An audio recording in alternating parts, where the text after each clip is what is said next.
Good evening, all student and all hearing my person. तो हमारा आज का वीडियो है chart number 11D restrictive adjective के शेष जो बचे हुए थे काइंड से उनका था।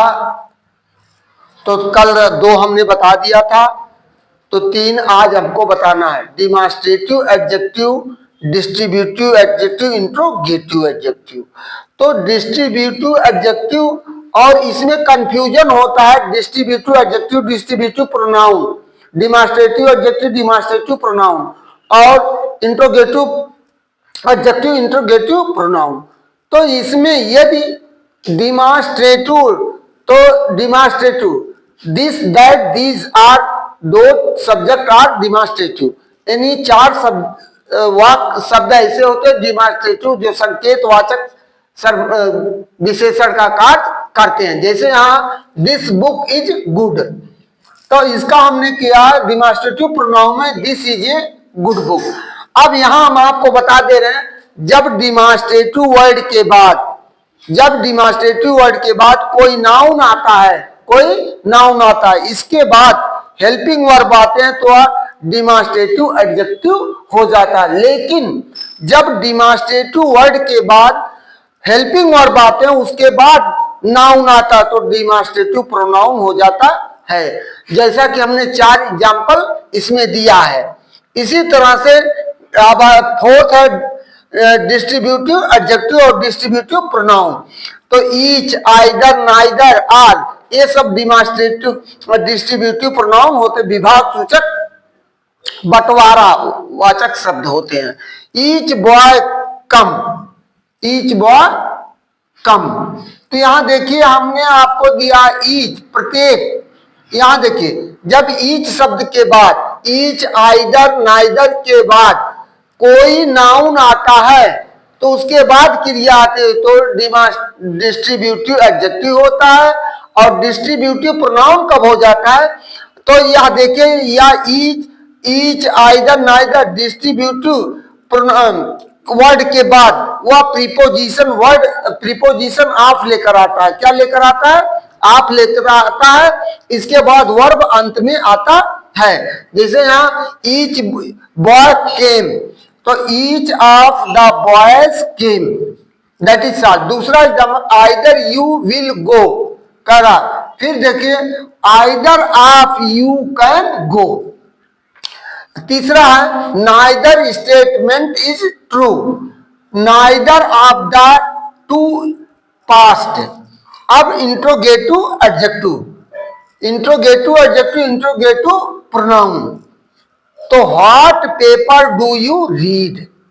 अब यहां इंट्रो देखिए करा what do you read paper, करा हुज पेन इज दिस। अब का हुज इज दिस पेन। तो which house is yours, which is your house. जब इंट्रोगेटिव प्रोनाउन या इंट्रोगेटिव एडजेक्टिव के बाद, यही अब सबसे बड़ी पहचान होती है कि इसमें इंट्रोगेटिव एडजेक्टिव या डिमॉन्स्ट्रेटिव या कोई भी या डिस्ट्रीब्यूटिव में, इसमें इन शब्दों के बाद नाउन आता, उसके बाद हेल्पिंग वर्ब आते हैं। और यहाँ डिमॉन्स्ट्रेटिव प्रोनाउन या डिस्ट्रीब्यूटिव प्रोनाउन या इंट्रोगेटिव प्रोनाउन में, इसमें इन शब्दों के बाद तुरंत हेल्पिंग वर्ब या आ जाता है जिसके बाद नाउन आते हैं। तो इन्हीं के साथ हम आपको बता रहे हैं कि चूंकि परीक्षाएं आपके एकदम करीब हैं तो आप संघर्ष करो, रुको मत। संघर्ष करो, रुको मत तब तक जब तक तुम अपने लक्ष्य को प्राप्त नहीं कर पाते हो। यदि आप निश्चित रूप से, यदि आप अपने संघर्ष को जारी रखेंगे तो सफलता एक दिन निश्चित रूप से आपकी कदम चूमेगी। सफलता किसी का मोहताज नहीं, प्रतिभा किसी का मोहताज नहीं होती है, वह अपना रास्ता स्वयं से चुन लेती है। तो हमारा कहने का मतलब प्रतिभाएं कभी किसी का मोहताज नहीं होती है, वह अपना स्वयं से रास्ता चुन लेती है, लेकिन हमारा जो सर्वप्रथम दायित्व है तो हमें अपने कर्तव्यों से विमुख नहीं होना चाहिए। वो चाहे कड़कड़ाती ठंडी हो, चाहे चिलचिलाती धूप हो, चाहे बरसात हो, जिस तरह से किसान अथक परिश्रम करके हमारे लिए खाद्यान्न उत्पादित करके हमें भोजन प्रदान करता है, उसी तरह यदि आप स्ट्रगल अपने पढ़ाई से संबंधित संघर्ष को जारी रखेंगे तो निश्चित है एक दिन वो आएगा जो आपको खुशियों से आपका झोला भर देगा, जिससे आपके माँ बाप और आपके साथी मित्र आपको शाबाशी देने के लिए आपके घर तक पहुंचेंगे।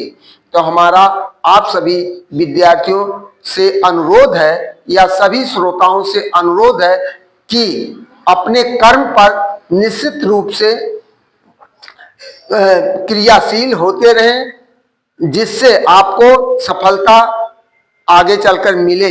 इन्हीं शब्दों के साथ कल हम आपको पढ़ाएंगे degree of comparison. Degree of comparison, तो इसमें जैसे डिग्री ऑफ कंपैरिजन में एडजेक्टिव ऑफ क्वालिटी की ही डिग्री होती है, ना कि क्वांटिटी या अन्य की डिग्रियां नहीं होती है। एडजेक्टिव ऑफ क्वालिटी की डिग्री होती है पॉजिटिव, कंपैरेटिव और सुपरलेटिव। उसमें हम एग्जाम्पल सहित और कंपैरेटिव, पॉजिटिव से कंपैरेटिव और सुपरलेटिव डिग्री बनाने के नियम भी उसमें बताएंगे अगले वीडियो में। तब तक के लिए हम आपसे अनुरोध यही बार बार करते हैं कि अपना टाइम गंवाइए मत और माँ बाप का पैसा भी अनावश्यक रूप से मत लॉस करिए। इन्हीं शब्दों के साथ आपसे अलविदा करते हुए गुड इवनिंग। थैंक यू, धन्यवाद।